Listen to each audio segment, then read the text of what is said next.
I'm Chris Lapadoulis at Anastasiopoulos. This is Man Free World. That portal needs some help. If anybody knows a good portal closer, technician, give me contact in the comment section.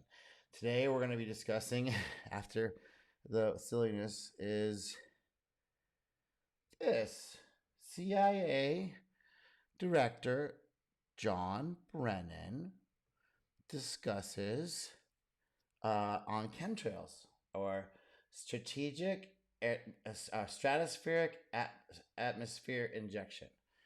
And I'm gonna go give Charlie Sean a sub and a like and subscribe, even though it's been a few years since he's updated this, but he's keeping the dream alive over there. And we're just gonna give a listen to what old John Brennan has to say. Fair use. From having significantly larger proportions of retired people and older people relative to working age citizens.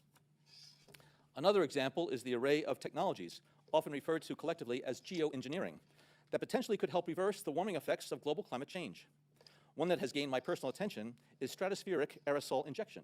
Stratospheric aerosol injection, sorry. So that means up in the stratosphere, they're injecting aerosols of what? Well, you might want to go look into it. Or SAI, a method of seeding the stratosphere with particles that can help reflect the sun's heat in much the same way that volcanic eruptions do. An SAI program could limit global temperature increases, reducing some risks associated with higher temperatures and providing the world economy additional time to transition from fossil fuels. Oh, okay. There's no other purpose for it, right? This process is also relatively inexpensive. The National Research Oh, it's cheap, so that's good. Research Council estimates that a fully deployed SAI program would cost about $10 billion yearly. How do they know that number so well? If it was deployed. Okay. It's like you're saying you did, and then you say it would be. Come on, what are you saying, Betty? As promising as it may be, moving forward on SAI would also raise a number of challenges for our government and for the international community.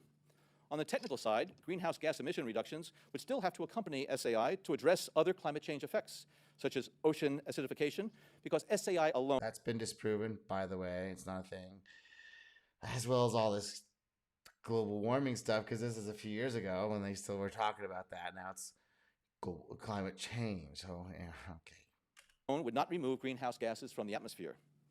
On the geopolitical side, the technology's potential to alter weather patterns and benefit certain regions of the world at the expense of other regions could trigger sharp opposition by some nations.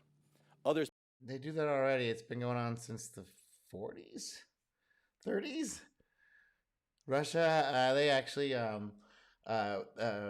put ads in New York Times back in like the 50s that said, hey, if you want us to help you with your crops, just let us know, and we'll set that up for you. Might seize on SAI's benefits and back away from their commitment to carbon dioxide reductions. And as with... Which is also false. Dr. Yoon, I'm trying to get an interview with him, but I also have him on my other channel if you can find it. Dr. Yoon was on Tucker Carlson and totally blew apart this whole thing. Other breakthrough technologies, global norms and standards are lacking to guide the deployment and implementation of SAI and other geoengineering initiatives. Now, I could go on and on and on and on about the things that fascinate me, but rather than talk about them, I thought I'd stop here and start the conversation with Judy, and then I can take... Oh, okay. All right, there you go. That's the director of the CIA, John Brennan, talking about how chemtrails are great. The good thing about the American dream is that you can just go to sleep and try it all again the next night.